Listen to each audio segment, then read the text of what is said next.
안녕하세요. 제 이름은 김정수라고 합니다. 정말 큰일 날 뻔했던 제 이야기 좀 들어주세요. 아내가 없는 세상은 소리가 먼저 사라지더군요. 아침이면 저를 깨우던 아내의 잔잔한 목소리도, 주방에서 들려오던 달그락거리는 소리도, 거실을 오가며 흥얼거리던 콧노래도 모두 사라진 집은 거대한 무덤처럼 느껴졌어요. 살아생전 아내의 손길이 닿지 않은 곳이 없어 집안 곳곳에는 아내의 온기가 희미하게 남아 있었지만 그 온기는 시간이 흐를수록 차갑게 식어갔죠. 저는 그 온기가 완전히 사라져버릴까 두려워 아무것도 만지지 못했답니다. 아내가 마지막으로 덮고 자던 이불도, 화장대 위에 놓인 낡은 나무 빗도, 즐겨 앉던 소파의 푹 꺼진 자리까지도 모두 그대로였어요. 마치 시간이 멈춘 박물관 같았죠. 아내가 떠난 지 한 달이 넘어가고 있었어요. 사람들은 시간이 약이라고들 하지만 제게 시간은 상처를 곪게 만드는 독과 같았습니다. 눈을 뜨면 아내가 없다는 현실에 가슴이 무너져 내렸고, 눈을 감으면 아내와의 행복했던 기억들이 파도처럼 밀려와 저를 괴롭혔죠. 식탁에 마주 앉아 밥을 먹던 일, 나란히 앉아 텔레비전을 보던 일, 손을 잡고 동네를 산책하던 그 모든 평범한 일상들이 이제는 다시는 돌아오지 못할 꿈 같은 시간이 되어버렸습니다. 저는 끼니도 거르기 일쑤였고, 밤에는 잠을 이루지 못해 뜬 눈으로 천장만 바라보며 아내의 이름을 부르다 지쳐 잠들곤 했어요. 그런 저를 지극정성으로 돌봐준 것은 아들 민우와 며느리 시은이었죠. 매일같이 저희 집으로 찾아와 청소와 빨래는 물론 입맛 없는 저를 위해 온갖 반찬을 만들어 바쳤어요. 며느리는 아버님, 이렇게 잡수시질 않으시면 큰일 나요. 뭐라도 좀 드셔야 해요라며 제 입에 밥을 떠먹여주기도 했고, 아들 녀석은 아버님, 저희만 믿으세요. 아무 걱정 마시고 기운만 차리시면 됩니다라며 제 어깨를 주무르곤 했습니다. 자식들의 그런 모습에 저는 속으로 눈물을 삼켰죠. 아내가 살아있을 때 저렇게 살갑게 굴었으면 얼마나 좋았을까 하는 생각과 함께 그래도 저 아이들이 있어 다행이라는 안도감이 교차했어요. 어느 날부터인가 며느리는 제게 매일같이 한약을 다려왔답니다. 아주 귀한 약재를 구해왔다면서 이걸 마시면 떨어진 기력을 금방 회복할 수 있을 거라고 했어요. 새까만 약물이 담긴 사발에서는 아주 진하고 쓴 냄새가 났죠. 입맛이 없어 넘기기 힘들었지만 자식의 정성을 무시할 수 없어 저는 매일 아침 저녁으로 그 약을 받아 마셨습니다. 아버님, 약효가 좋아서 그러니 드시고 나면 푹 주무셔야 해요. 며느리는 늘 그렇게 말하며 제가 약을 다 마시고 자리에 눕는 것까지 확인하고 나서야 돌아갔어요. 그런데 이상한 일이었습니다. 기력을 찾아준다는 그 약을 마실수록 제 몸은 오히려 더 무거워지는 듯 했어요. 낮에는 머리가 솜이 물에 젖은 것처럼 무겁고 멍했으며 밤에는 악몽에 시달리기 일쑤였죠. 일어서려고 하면 방 안이 통째로 기울어지는 듯한 현기증이 저를 덮쳤고 눈앞이 캄캄해졌다가 다시 흐릿하게 초점이 잡히기를 몇 번이나 반복했는지 모릅니다. 아들 내외에게 이런 증상을 이야기하면 그들은 다 기력이 쇠하셔서 그런 거예요. 약을 꾸준히 드시면 괜찮아질 겁니다 라는 말만 되풀이할 뿐이었어요. 저는 그저 그런가 보다, 아내를 잃은 슬픔이 내 몸을 이렇게까지 망가뜨렸나 보다 하고 생각할 수밖에 없었죠. 그날도 저는 며느리가 주고 간 약을 마시고 일찍 자리에 누웠어요. 어김없이 몸은 천근만근 무거웠고 머릿속은 안개가 낀 것처럼 흐릿했죠. 그렇게 얼마나 깊은 잠에 빠져들었을까요? 꿈에 아내가 나타났습니다. 하지만 늘 그립던 따뜻하고 온화한 모습이 아니었어요. 제 꿈에 나타난 아내는 피골이 상접한 채 하얗게 질린 얼굴로 저를 다급하게 바라보고 있었어요. 마치 끔찍한 무언가로부터 쫓기는 사람처럼 온몸을 사시나무 떨듯 떨고 있었죠. 여보. 아내는 저를 보자마자 비명 같은 목소리로 외쳤어요. 그리고는 제게 달려와 가슴을 치며 절규하더군요. 여보. 정신 차려요. 내 말 들려요? 저는 꿈속에서도 너무 놀라 아무 말도 할 수 없었어요. 그저 떨고 있는 아내의 모습을 멍하니 바라볼 뿐이었죠. 그거 절대 먹으면 안 돼요. 그들이 주는 건 어떤 것도 입에 대면 안 돼요. 아무것도 먹지 마, 마시지도 마. 나처럼 되면 안 돼. 아내는 울부짖으며 제 등을 떠밀었습니다. 그 손길이 어찌나 절박하고 필사적인지 저는 꿈속에서조차 등 뒤로 한기가 느껴질 정도였어요. 아내의 공포에 질린 눈동자, 제 옷자락을 붙잡고 애원하던 처절한 목소리, 저를 살리려는 듯 안간 힘을 쓰던 그 몸짓. 그것은 단순한 꿈이 아니었습니다. 죽은 아내가 제게 보내는 마지막 경고였죠. 안 돼. 저는 비명을 지르며 잠에서 깼습니다. 온몸은 식은땀으로 축축했고 심장은 가슴을 뚫고 나올 듯이 미친 듯이 뛰고 있었어요. 방 안은 칠흑같이 어두웠지만 아내의 절규하는 목소리는 귓가에 생생하게 울려 퍼지는 듯 했습니다. 아무것도 먹지 마, 마시지도 마. 저는 떨리는 손으로 머리를 감싸 쥐었어요. 그리고 제 머릿속에 섬광처럼 스쳐 지나가는 것이 있었습니다. 바로 며느리가 매일같이 가져다 주던 그 새까만 한약이었죠. 기력을 찾아준다는 약. 하지만 마실수록 나를 더 깊은 수렁으로 빠뜨리던 그 약. 약을 마시고 나면 정신을 차릴 수 없을 만큼 잠에 빠져들던 지난 날들. 그리고 그런 저를 보며 안심하는 듯하던 아들 내외의 표정. 흩어져 있던 퍼즐 조각들이 순식간에 맞춰지며 끔찍한 그림 하나가 완성되는 순간이었어요. 온몸의 피가 차갑게 식는 기분이었습니다. 설마 내 자식들이. 다음 날 아침 며느리는 어김없이 약사발을 들고 제 방으로 들어왔어요. 밤새 한숨도 자지 못해 핏발이 선 제 눈을 보며 며느리가 걱정스러운 투로 말하더군요. 아버님, 간밤에 잠을 설쳤나 봐요. 얼굴이 안 좋으세요. 어서 이 약 드시고 한숨 푹 주무세요. 저는 속에서 치밀어 오르는 무언가를 억지로 누르며 태연한 척 약사발을 받아들었습니다. 손이 미세하게 떨리는 것을 들킬까봐 두 손으로 공손히 약사발을 감싸 쥐었죠. 며느리는 만족스러운 미소를 지으며 방을 정리하기 시작했어요. 저는 며느리가 창가 쪽으로 등을 돌린 바로 그 순간을 놓치지 않았습니다. 망설일 시간이 없었어요. 저는 숨을 멈춘 채 손에 들고 있던 약사발을 창가에 놓인 난초 화분 깊숙이 기울였습니다.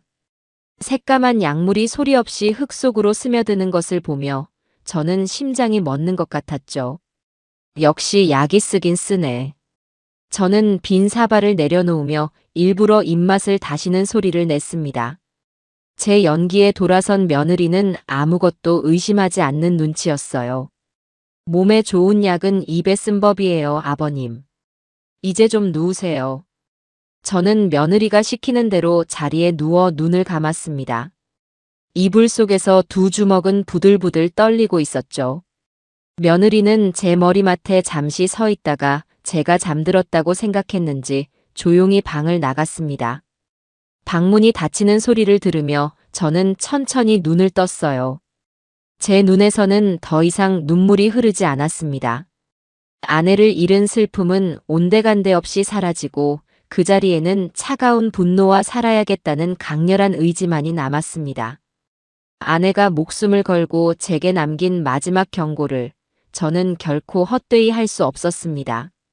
이제부터는 나 자신을 지키기 위한, 그리고 아내의 억울함을 밝히기 위한 제 비밀스러운 싸움이 시작된 것이죠. 그날 이후 제 삶은 거대한 연극 무대가 되었어요. 저는 무대 위에서 기억을 잃고 서서히 쓰러져가는 늙은 주인공을 연기해야 했죠. 관객은 단 2명, 제 아들 내외였습니다. 그들의 눈을 속이고 이 집을 빠져나가기 위해서는 지금껏 제가 살아온 인생만큼이나 완벽한 연기가 필요했어요. 매일 아침 며느리가 가져오는 약사발을 받아들고는 고맙다는 말을 잊지 않았습니다. 그리고는 놈들이 등을 돌린 찰나의 순간을 이용해 화분 깊숙이 그 검고 끈적한 액체를 쏟아부었죠. 빈 사발을 내려놓으며 일부러 입맛을 다시고 때로는 약이 너무 쓰다며 인상을 찌푸리는 것까지 잊지 않았답니다. 며칠 동안 그들의 감시망을 벗어날 방법을 찾기 위해 꼴몰했어요. 제 머릿속은 마치 장기판처럼 복잡했죠. 하나의 수를 두면 상대가 어떻게 나올지, 그 다음에는 또 어떤 수를 두어야 할지, 수십, 수백 가지의 경우의 수를 그려보았습니다. 섣불리 움직였다가는 모든 것을 망칠 수 있었어요. 그들은 이미 제 아내를 그리 보낸 자들이었죠. 저 하나쯤이야 어떻게 하는 것은 일도 아닐 거라는 생각이 들자 등골이 서늘해졌습니다. 저는 두려웠지만 그 두려움이 오히려 제 정신을 더 또렷하게 만들어 주더군요. 아내의 그 절박했던 마지막 모습을 떠올리면 두려움은 분노로, 분노는 반드시 살아남아 진실을 밝히겠다는 의지로 변했으니까요. 계획을 실행할 날을 바로 오늘로 잡았습니다. 며칠간 약을 마시지 않았더니 오히려 머리를 짓누르던 안개가 조금씩 걷히는 기분이었어요. 물론 겉으로는 정반대의 모습을 보여야 했죠. 아침 식사를 위해 식탁에 앉았을 때 저는 일부러 수저를 몇 번이나 바닥에 떨어뜨렸습니다. 민우가 수저를 주어 제 손에 다시 쥐어주자 저는 멍한 눈으로 아들을 올려다보며 물었어요. 누구신데 제게 이리 친절을 베푸시는지요? 그 순간 민우와 시은의 얼굴에 스쳐 지나가는 표정을 저는 놓치지 않았습니다. 당혹감과 함께 아주 옅은 그러나 분명한 기쁨의 그림자였어요.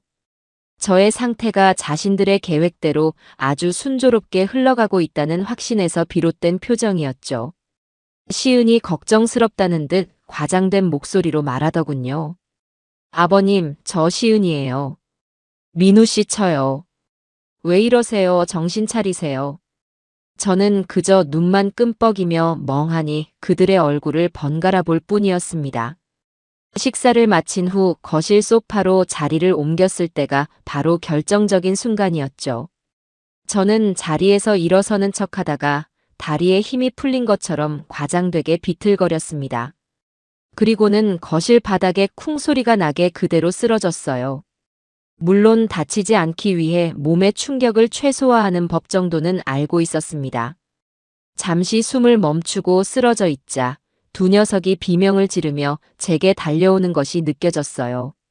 아버님, 왜 이러세요, 아버님? 여보, 빨리 119에 전화해. 바로 그때였습니다. 저는 희미하게 눈을 뜨며 민우의 팔을 힘겹게 붙잡았어요. 그리고는 거의 들리지 않을 만큼 작은 목소리로 속삭였죠. 아니다, 병원은 안 된다. 그냥 공기 좋은데 내 엄마랑 마지막으로 갔던 그 시골집에 며칠만. 제 말에 민우와 시은은 서로의 얼굴을 마주 보았어요. 그들의 눈빛이 아주 복잡하게 얽히는 것을 저는 실눈을 뜨고 똑똑히 지켜보았습니다. 저를 병원에 데려가려는 것은 진심이 아니었을 테죠. 자신들이 통제할 수 있는 병원에 입원시켜 저의 모든 것을 완벽하게 장악하려는 속셈이었을 겁니다. 그런데 제가 병원이 아닌 시골집을 언급하자 당황한 기색이 역력했어요. 아버님, 지금 무슨 말씀이세요? 시골집은 너무 멀고 돌봐드릴 사람도 없어요. 일단 병원부터 가셔서 검사를 받으셔야죠. 민우가 저를 설득하려 했지만 저는 굳은 의지를 보이며 고개를 저었습니다. 제 연기의 마지막 절정이었죠. 제 눈에서 뜨거운 눈물 한 방울이 뺨을 타고 흘러내렸어요. 내 마지막 소원이다. 내 엄마와의 추억이 가득한 거기서 며칠만이라도 있다 오게 해다오. 더 늦기 전에. 마지막 소원이라는 말에 두 녀석의 얼굴이 미세하게 굳어지는 것이 보였습니다. 놈들은 분명 속으로 계산기를 두드리고 있었을 테죠. 이대로 저를 병원으로 끌고 가는 것이 이득일지 아니면 마지막 소원이라니 들어주는 척하며 환심을 사는 것이 나을지. 어차피 약 때문에 제 수명이 얼마 남지 않았다고 확신하고 있다면 굳이 반대해서 의심을 살 필요는 없다고 판단했을지도 모릅니다. 결국 민우가 먼저 입을 열었어요. 알겠습니다, 아버님. 그렇게까지 원하신다면 저희가 모셔다 드릴게요. 대신 오래 계시면 안 됩니다. 하루 이틀만 바람 쐬고 바로 오시는 거예요. 저는 힘겹게 고개를 끄덕였습니다. 첫 번째 관문을 무사히 통과한 것이죠. 그들이 저를 부축해 방으로 데려가 눕히고 짐을 챙기러 나간 사이 제게는 아주 중요한 임무가 남아 있었습니다. 저는 온몸이 아픈 척 신음을 흘리면서도 온 신경을 방문 밖의 동태에 집중했어요. 그들이 거실에서 나누는 작은 대화 소리 하나까지도 놓치지 않으려 귀를 기울였죠. 정말 괜찮을까? 저렇게 혼자 보내도? 하루 이틀인데 뭐 어때? 약만 잘 챙겨드리면 오히려 더 빨리 나빠지실 수도 있지. 가서 좋은 공기 마시고 정신이라도 돌아오면 어떡해? 설마. 그 약이 어떤 건데? 그리고 이미 많이 상하셨잖아. 당신도 봤지? 나도 못 알아보고. 그렇긴 하지. 그럼 간단하게 짐만 챙겨서 빨리 다녀오자고. 가서 우리가 직접 약 드시는 거 보고 와야 마음이 놓일 것 같아. 그들의 대화를 들으며 저는 다시 한번 주먹을 꽉 쥐었습니다. 제 예상이 하나도 틀리지 않았어요. 저는 침대에서 천천히, 아주 천천히 몸을 일으켰습니다. 뼈마디가 삐걱거리는 소리라도 날까봐 조심스러웠죠. 그리고는 벽을 짚고 간신히 걸음을 옮겨 며느리가 매일 약을 넣어두던 부엌의 찬장으로 향했습니다.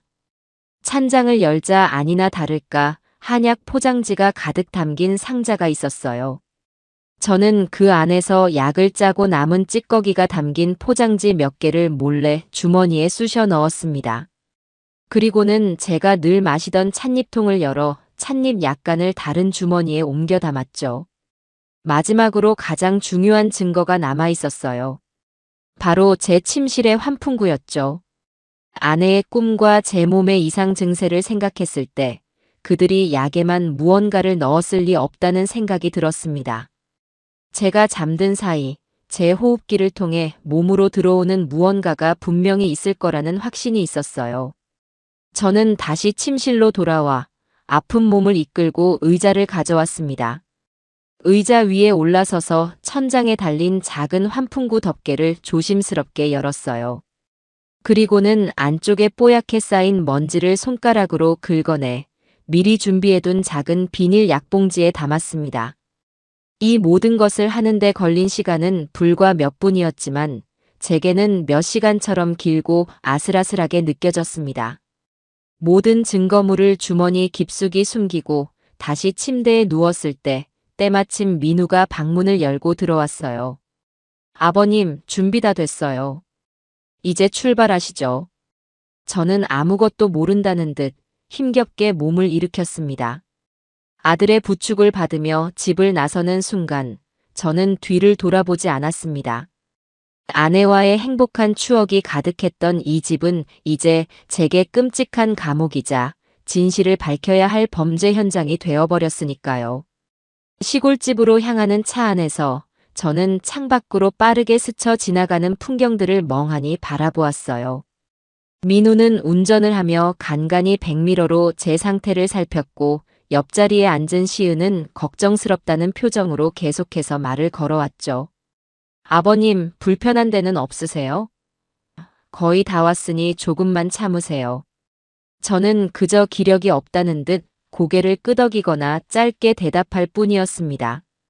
제 머릿속은 오직 앞으로의 계획으로 가득 차 있었으니까요.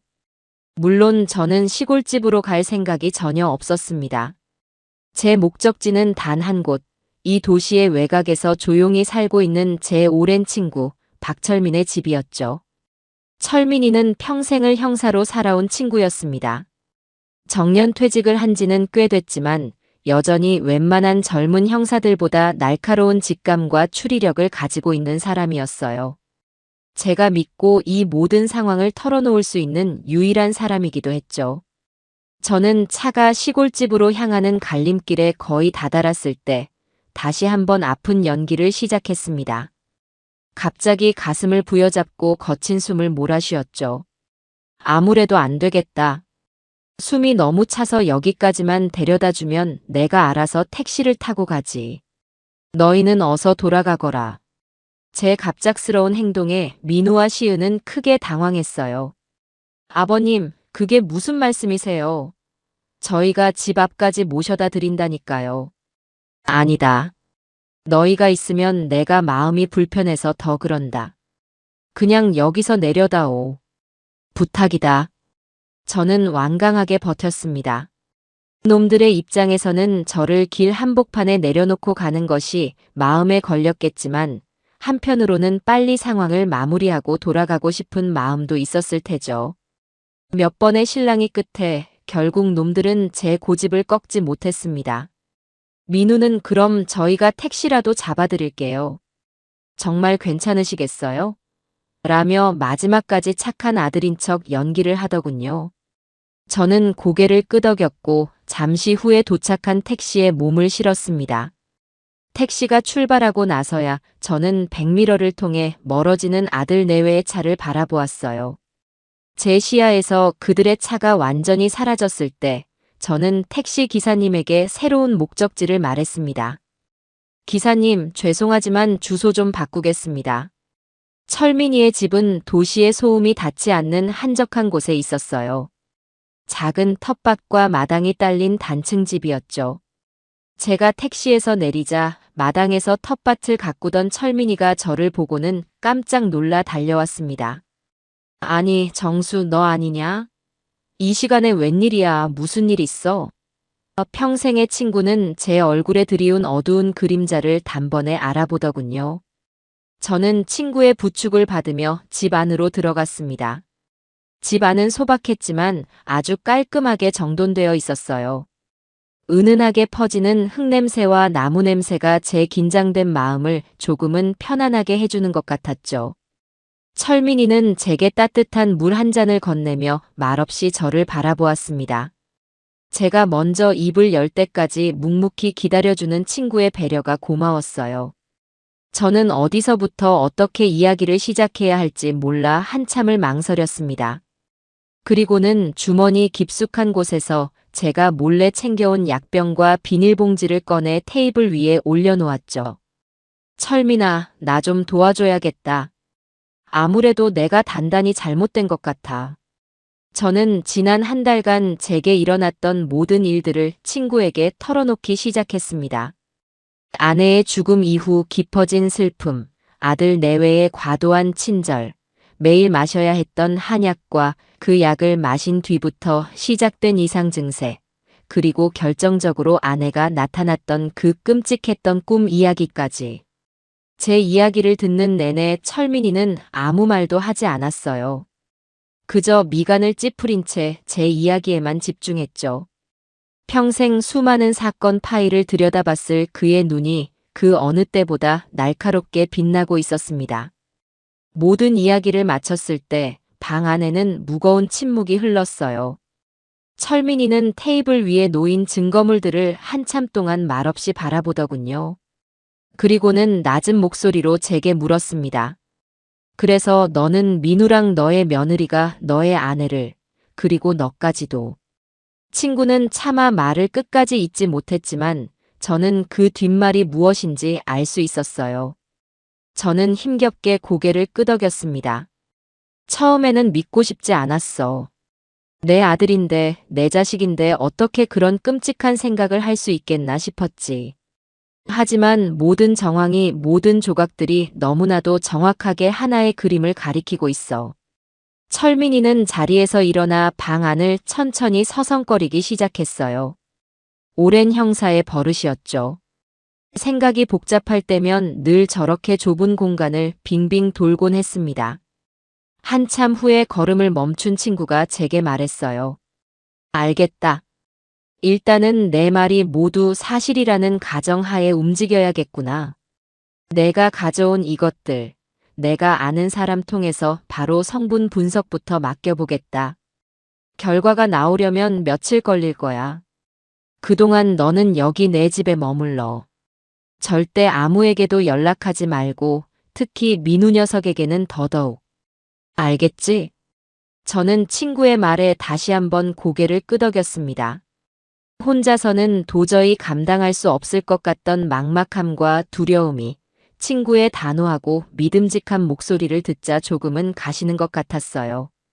결과를 기다리는 며칠은 제 인생에서 가장 길고 고통스러운 시간이었습니다.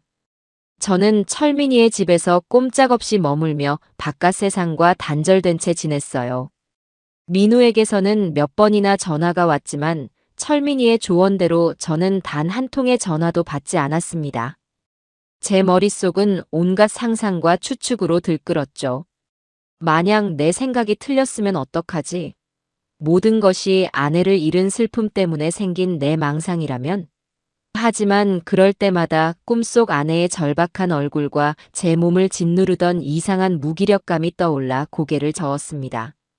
아니, 이건 현실이야.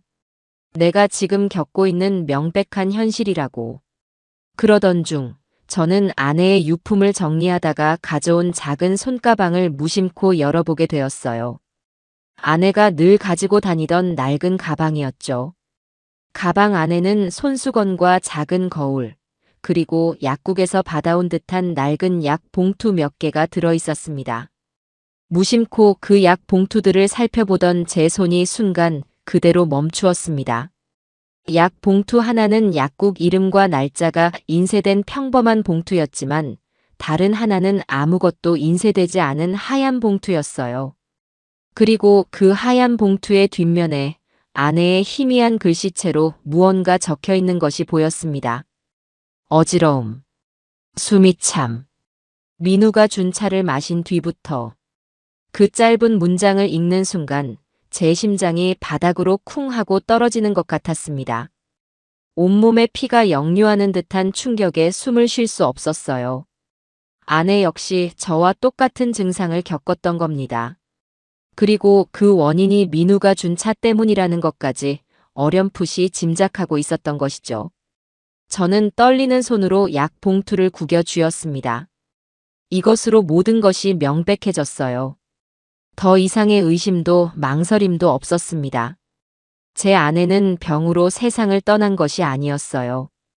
제 자식들의 손에 의해 서서히 고통스럽게 죽어갔던 겁니다. 바로 그날 저녁 철민이가 굳은 얼굴로 집으로 돌아왔습니다. 친구의 손에는 작은 서류 봉투 하나가 들려 있었죠.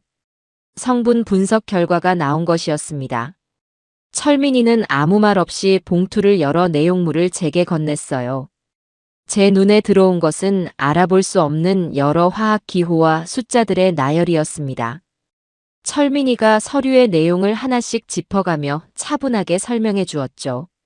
내가 가져온 한약 찌꺼기와 찻잎에서는 아주 미량이지만 특정 식물에서만 추출되는 신경계 교란 성분이 검출됐다. 이걸 장기간 복용하면 내가 말한 것처럼 심한 현기증과 무기력증, 그리고 기억력 감퇴를 유발할 수 있어. 그리고 더 끔찍한 건 이거야.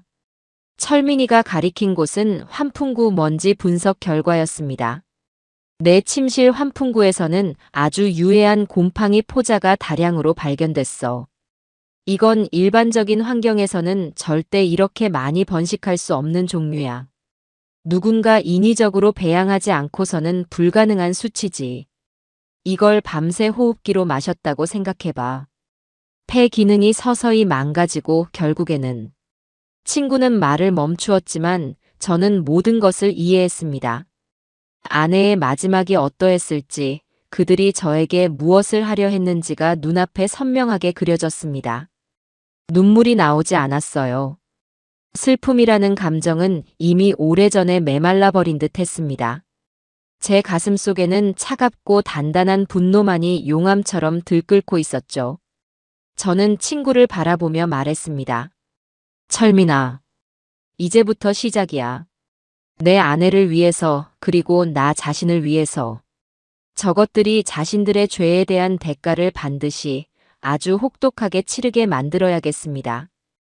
그날 이후 철민이의 집은 우리의 비밀스러운 전쟁을 준비하는 작은 작전 본부가 되었어요. 친구와 저는 밤낮으로 머리를 맞대고 앞으로의 계획을 의논했죠. 철민이는 제게 몇 번이고 다짐을 받았습니다. 절대 감정적으로 행동해서는 안 된다. 놈들이 우리 손바닥 위에서 스스로 무너져 내리게 만들어야 한다고요. 평생을 범죄자들과 싸워온 친구의 조언은 제게 큰 힘이 되었습니다. 제 안에서 들끓는 분노를 차가운 이성으로 다스리는 법을 배워야 했죠. 우리의 첫 번째 계획은 놈들의 탐욕을 극단까지 자극하여 스스로 덫에 걸려들게 만드는 것이었습니다. 그러기 위해서는 제가 다시 그 지옥 같은 집으로 돌아가야 했어요. 이전보다 훨씬 더 나약하고 모든 것을 포기했으며 판단력마저 완전히 상실한 늙은이의 모습으로 말이죠. 저는 전화를 걸어 민우에게 제 목소리를 들려주었습니다. 일부러 혀가 꼬인 듯 어눌한 발음으로 숨이 넘어갈 듯 힘없는 목소리로 말했어요. 민우야, 나다. 아무래도 내가 곧 갈 것 같구나. 빨리 와서 내 엄마가 남긴 것들이랑 내 것들 유산 정리나 좀 도와다오. 수화기 너머로 잠시 침묵이 흘렀어요. 민우 녀석은 분명 제 목소리를 들으며 제 상태가 얼마나 심각한지 가늠하고 있었을 테죠. 이내 걱정스럽다는 위선적인 목소리가 들려왔습니다. 아버님, 그게 무슨 말씀이세요? 제가 지금 바로 갈게요. 어디 계세요? 아니다, 오지 마라. 내가 내일 집으로 돌아가마. 마지막은 그래도 내 집에서 맞아야지. 저는 그 말만 남기고 전화를 끊었습니다. 미끼는 던져졌죠. 유산 정리라는 달콤한 말에 놈들은 분명 이성을 잃고 달려들 것이 분명했습니다. 다음 단계는 놈들의 탐욕을 더욱 확실하게 부채질할 미끼를 만드는 것이었어요. 철민이는 자신의 인맥을 총동원했죠. 며칠 뒤 제 손에는 아주 정교하게 위조된 서류 몇 장이 들려 있었습니다. 누가 봐도 진짜라고 믿을 수밖에 없는 금괴 보관증과 강남의 노른자 땅을 제 이름으로 소유하고 있다는 토지 매매 계약서였어요. 물론 전부 가짜였죠. 사람의 욕심은 말이다, 정수야. 눈앞에 진짜보다 더 진짜 같은 가짜를 들이밀었을 때 가장 크게 폭발하는 법이지. 철민이는 서류를 제게 건네며 말했어요. 저는 그 서류들을 조심스럽게 품에 안았습니다. 이것이 놈들의 숨통을 끊어놓을 날카로운 칼이 되어줄 것이었습니다. 제가 집을 비운 사이 가장 중요한 작업이 이루어졌습니다. 철민이는 경찰 후배 시절부터 아끼던 유능한 기술자 한 명을 불렀어요. 젊지만 실력 있는 친구였죠. 그 친구는 하루 만에 제 집안 곳곳에 누구도 눈치챌 수 없는 초소형 카메라와 도청 장치를 완벽하게 설치했습니다. 거실과 안방, 심지어 부엌과 서재까지. 이제 그 집은 놈들의 모든 악행을 실시간으로 기록하고 전송하는 거대한 무대가 될 것이었습니다. 모든 준비는 끝났어요. 저는 제 발로 다시 호랑이 굴로 들어갈 채비를 마쳤습니다. 집으로 돌아가는 날, 민우와 시은은 약속 장소에 저를 데리러 나와 있었어요. 며칠 만에 본 제 모습에 그들은 속으로 쾌재를 불렀을 겁니다. 저는 일부러 더 수척하고 초점 없는 눈빛으로 다리조차 제대로 가누지 못하는 것처럼 그들에게 기댔습니다. 아버님, 왜 이렇게 되실 때까지 연락을 안 하셨어요? 저희가 얼마나 걱정했는데요. 이제 다 소용없다. 집에나 가자. 가서 정리할 것들이 많아. 집에 도착하자마자 저는 안방 침대에 몸져 누웠습니다. 그리고는 곁을 지키는 아들 내외에게 가장 중요한 이야기를 꺼냈죠. 저는 품속에서 몰래 준비해온 가짜 서류들을 꺼내 보였습니다. 이건 너희 엄마 몰래 내가 비상금으로 사둔 금괴 보관증이다. 그리고 이건 젊었을 때 사뒀던 땅 문서고. 내가 없으면 다 너희들 차지다. 서류를 본 민우와 시은의 눈이 탐욕으로 번들거리는 것을 저는 놓치지 않았습니다.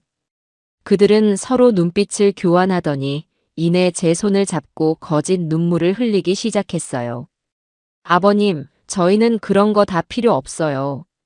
아버님 건강만 하시면 돼요. 그들의 역겨운 연기를 보고 있자니 구역질이 치밀어 올랐지만 저는 끝까지 평정심을 유지했습니다. 됐다 시끄럽고. 내가 마지막으로 정리할 게 있으니 너희는 잠시 나가 있어라.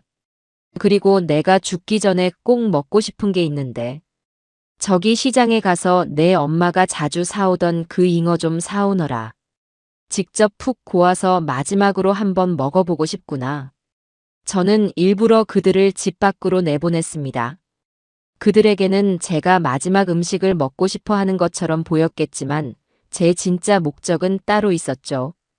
바로 그들이 집을 비운 사이 집 안에 설치된 카메라와 도청 장치가 제대로 작동하는지 최종적으로 확인하고 철민이와 앞으로의 계획을 논의할 시간을 벌기 위함이었습니다. 아들 내외는 제 마지막 부탁이라는 말에 군말 없이 자리에서 일어났어요. 현관문이 닫히는 소리가 들리자마자 저는 병든 노인의 가면을 벗어 던졌습니다. 그리고는 곧장 서재로 들어가 숨겨둔 소형 통신 장치를 통해 철민이에게 연락을 취했죠. 나다 철민아. 놈들이 미끼를 물었어. 아주 제대로 문 것 같아. 수화기 너머로 친구의 안도하는 목소리가 들려왔습니다. 그래, 다행이구나. 지금 너희 집 모든 상황이 내 컴퓨터 화면에 다 보이고 있어. 아주 선명하게 잘 작동하는구나. 저는 철민이의 말을 들으며 서재에 설치된 카메라를 향해 조용히 고개를 끄덕였습니다. 이제 모든 준비는 끝났습니다. 이 집은 더 이상 저를 해치기 위한 공간이 아니라 저들의 모든 죄를 낱낱이 밝혀줄 심판의 무대가 될 것이었습니다. 저는 통신 장치를 끄고 다시 안방으로 돌아와 침대에 누웠습니다. 곧 돌아올 두 악마를 기다리며 저는 제 인생 최고의 연기를 펼칠 준비를 마쳤습니다. 아내의 억울한 넋을 위로하고 제 남은 인생을 되찾기 위한 마지막 싸움이 이제 곧 시작될 것이었습니다. 아들 내외가 시장에서 돌아왔을 때 저는 갓 잠에서 깬 사람처럼 부스스한 모습으로 그들을 맞았어요. 시은은 제 손에 들린 가짜 서류들을 보더니 능숙하게 그것을 받아 서랍장에 넣으며 말하더군요. 아버님, 이런 중요한 건 저희가 잘 보관할게요. 이제 아무 걱정 마시고 푹 쉬세요. 놈들은 이미 그 종이 쪼가리들이 자신들의 것이 되었다고 믿고 있었죠. 그들의 눈빛에서는 더 이상 저를 향한 일말의 존중이나 걱정 따위는 찾아볼 수 없었어요. 오직 탐욕에 젖어번들거리는 광기만이 느껴질 뿐이었습니다. 그날 저녁 며느리는 시장에서 사온 잉어를 정성껏 고아 제 저녁상에 올렸습니다. 뽀얀 국물에서 구수한 냄새가 올라왔죠. 아버님, 마지막으로 드시고 싶다고 하셨잖아요. 제가 정성껏 끓였으니 한 그릇 뚝딱 하셔야 해요. 시은은 마치 세상에 둘도 없는 효부인 것처럼 제 곁에 앉아 미소를 지었습니다. 저는 떨리는 손으로 수저를 드는 척하며 그릇을 제 쪽으로 끌어당겼어요.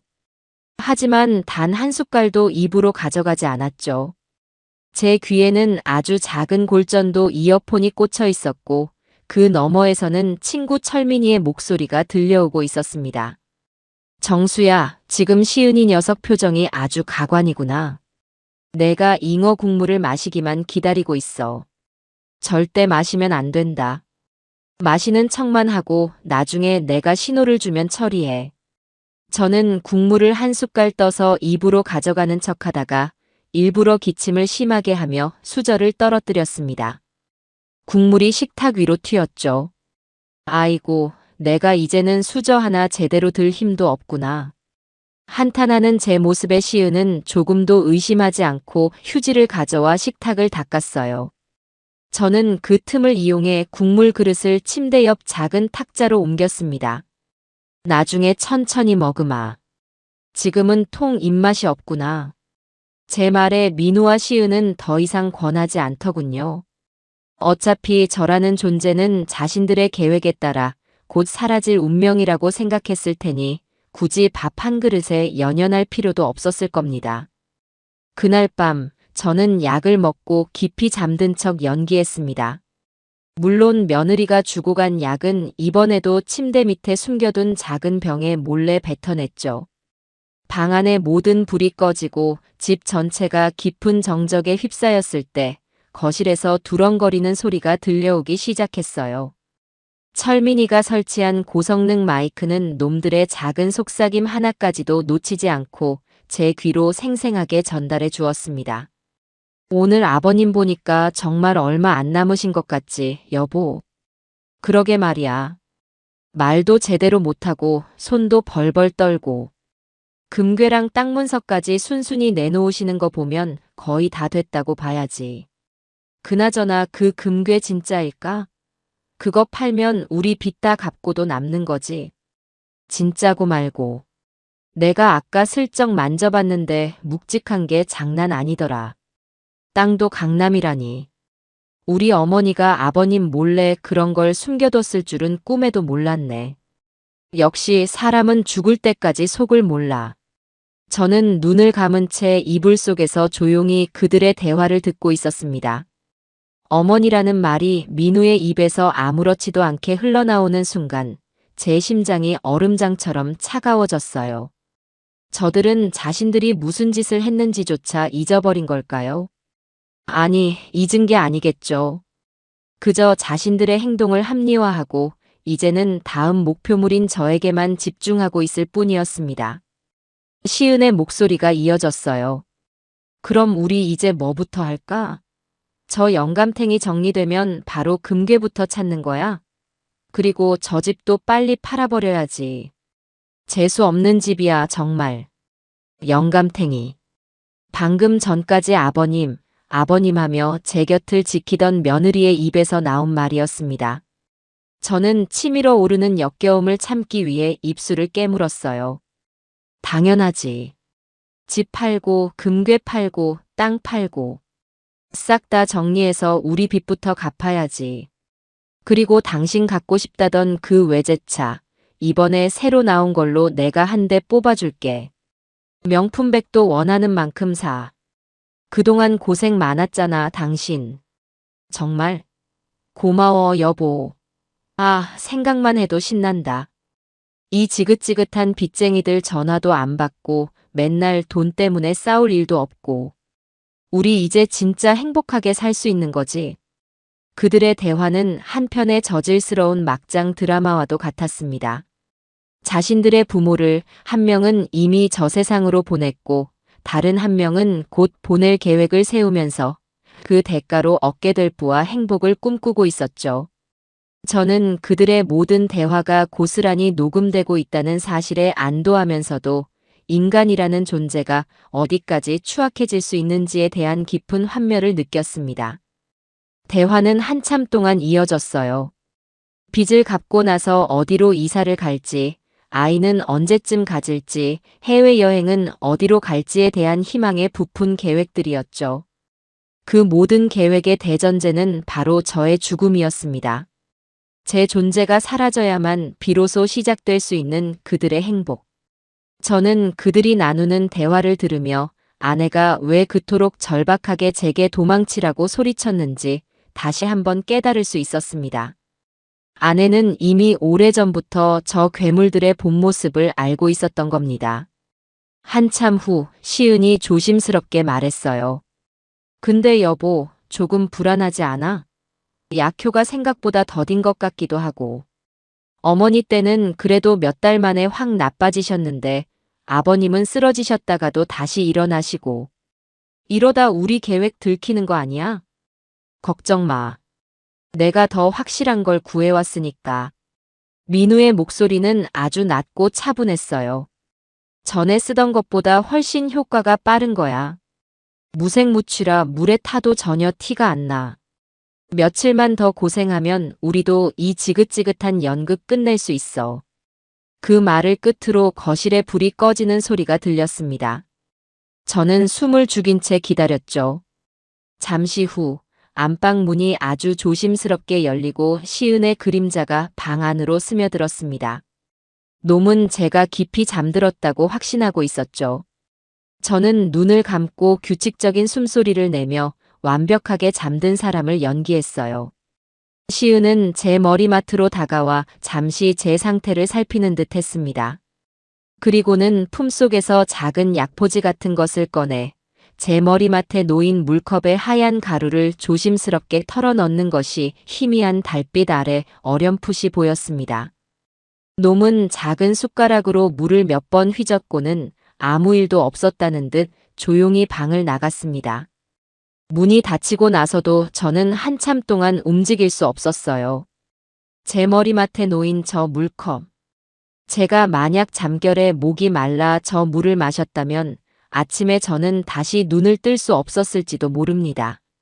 제 귀에 꽂힌 이어폰 너머로 철민이의 분노에 찬 목소리가 들려왔어요. 정수야, 봤다. 내가 똑똑히 봤어. 저것들은 사람이 아니야. 짐승만도 못한 것들이야. 저는 천천히 몸을 일으켰습니다. 그리고는 하얀 가루가 담긴 물컵을 조심스럽게 들어 낮에 먹다 남긴 잉어 국물 그릇에 천천히 부었습니다.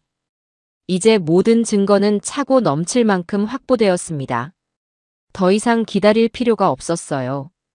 이 지옥 같은 연극을 끝내야 할 시간이 다가오고 있었습니다. 다음 날 아침, 저는 제 인생 최고의 연기를 펼쳤습니다. 밤새 하얀 가루가 든 물을 마신 사람처럼 저는 자리에서 일어나지 못하고 계속해서 헛소리를 중얼거렸어요. 어제보다 훨씬 더 상태가 나빠진 제 모습에 민우와 시은은 아주 만족스러워하는 눈치였습니다. 그들은 서로 눈빛을 교환하며 자신들의 계획이 성공했다고 확신하고 있었죠. 저는 끙끙 앓는 소리를 내며 민우의 손을 붙잡았습니다. 그리고는 금방이라도 숨이 넘어갈 듯한 목소리로 말했어요. 민우야, 아무래도 내가 오늘 내일 하는 것 같다. 더 늦기 전에 법적으로 모든 걸 깨끗하게 정리하고 싶구나. 너희에게 내 모든 걸 물려준다는 유언장을 오늘 작성해야겠다. 유언장이라는 말에 두 녀석의 눈이 반짝 빛나는 것을 저는 놓치지 않았습니다. 시은이 냉큼 옆에서 거들더군요. 아버님, 저희가 아는 변호사님 있는데 그분 부를까요? 일 처리 아주 깔끔하게 잘하시는 분이에요. 저는 고개를 저었습니다. 아니다, 너희가 부르면 나중에 딴소리하는 친척들이 있을지 모른다. 내가 직접 공증까지 받을 수 있는 변호사로 부를 것이다. 그래야 뒤탈이 없지. 제 말은 아주 그럴듯하게 들렸을 겁니다. 재산을 물려받는 입장에서야 공증까지 받아주면 더 확실하고 좋은 일이었으니까요. 놈들은 제 제안에 아무런 의심 없이 동의했습니다. 저는 곧바로 철민이가 미리 알려준 번호로 전화를 걸었어요. 물론 이 모든 것은 철민이와 사전에 계획된 것이었죠. 제가 부른 변호사와 공증인은 모두 철민이가 섭외해둔 우리 계획의 마지막을 장식해줄 배우들이었습니다. 전화를 끊고 나서 저는 마지막 부탁이라며 아들 내외에게 말했습니다. 내가 마지막 가는 길인데 그래도 가장 좋은 옷으로 갈아입고 싶구나. 너희도 그냥 그렇게 있지 말고 내 마지막 길을 함께 해줄 사람들이니 가장 좋은 옷으로 갈아입고 오너라. 제 말에 민우와 시은은 잠시 의아한 표정을 짓더니 이내 고개를 끄덕였습니다. 아마도 제 마지막 허세라고 생각했겠죠. 두 녀석은 각자 방으로 들어가 가장 비싸고 좋은 옷으로 갈아입기 시작했습니다. 잠시 후 말끔하게 차려입은 그들의 모습은 마치 큰 계약을 성사시키러 가는 사업가들처럼 보이기도 했고 부모의 장례식장에서 유산을 상속받는 상주처럼 보이기도 했어요. 약속한 시간이 되자 변호사와 공증인이 서류 가방을 들고 집으로 들어왔습니다. 두 사람은 아주 정중하게 제게 인사를 하고는 거실 테이블에 각종 서류들을 펼쳐놓기 시작했어요. 민우와 시은은 그들의 옆에 바싹 붙어 앉아 변호사가 낭독하는 유언장의 내용을 하나도 놓치지 않으려는 듯 귀를 기울였습니다. 유언장의 내용은 아주 간단했어요. 나 김정수는 나의 모든 부동산과 동산, 예금과 숨겨둔 재산 일체를 나의 유일한 아들인 김민우와 며느리 유시은에게 상속한다. 변호사가 유언장을 다 읽자 시은은 뭐가 그리 슬픈지 손수건으로 눈가를 찍어내며 흐느끼는 연기를 시작했어요. 아버님, 저희는 재산 같은 거 다 필요 없어요. 아버님만 곁에 계시면 돼요. 민우 역시 비장한 표정으로 제 손을 잡으며 말했죠. 아버님, 저희가 아버님 유지를 잘 받들겠습니다. 아무 걱정 마세요. 저는 그들의 역겨운 위선에 속으로 헛웃음을 쳤습니다. 변호사가 제 앞으로 유언장을 내밀며 말했어요. 어르신, 이제 이 서류에 서명하시고 지장을 찍으시면 모든 법적 절차가 마무리됩니다. 저는 민우의 부축을 받아 힘겹게 몸을 일으켰습니다. 테이블 앞에 앉아 떨리는 손으로 펜을 쥐었죠. 민우와 시은은 숨을 죽인 채 제 손끝만 바라보고 있었어요. 그들의 인생이 바뀔 그토록 염원하던 순간이 바로 눈앞에 펼쳐지고 있었으니까요. 제 펜 끝이 하얀 종이에 닿으려는 바로 그 순간이었습니다. 딩동. 갑자기 현관의 초인종이 울렸습니다. 민우는 짜증이 가득한 얼굴로 누구야, 이 중요한 순간에, 라며 신경질적으로 소리쳤어요. 시은이 대신 현관으로 나가 문을 열었죠. 그리고 잠시 후 시은의 얼어붙은 얼굴과 함께 제 오랜 친구 철민이가 거실로 들어섰습니다. 그리고 그의 뒤로는 제복을 입은 경찰관 2명이 함께였죠. 거실의 모든 사람들이 순간 얼어붙었습니다. 민우와 시은은 당황한 기색이 역력한 얼굴로 저와 철민이를 번갈아 쳐다보았어요. 민우가 자리에서 벌떡 일어나며 철민이에게 소리쳤죠. 박 아저씨? 아저씨가 여긴 어떻게? 그리고 이분들은 누구세요? 철민이는 민우의 말을 가볍게 무시하고 제게 다가와 제 어깨를 가볍게 두드렸습니다. 그리고는 차갑고 낮은 목소리로 거실의 모든 사람들에게 말했어요. 잠시 하던 일을 멈춰주시겠습니까? 지금부터 이 집에서 일어났던 아주 끔찍한 일에 대한 이야기를 좀 시작해야겠습니다. 철민이의 말이 떨어지기 무섭게 함께 온 젊은 경찰관 한 명이 능숙하게 노트북을 꺼내 거실의 대형 텔레비전과 연결했습니다. 민우와 시은은 여전히 상황 파악이 되지 않는 듯 어리둥절한 표정으로 서 있었죠. 민우가 다시 한번 언성을 높였어요. 지금 이게 무슨 경우입니까? 남의 집에서 뭐 하시는 거예요?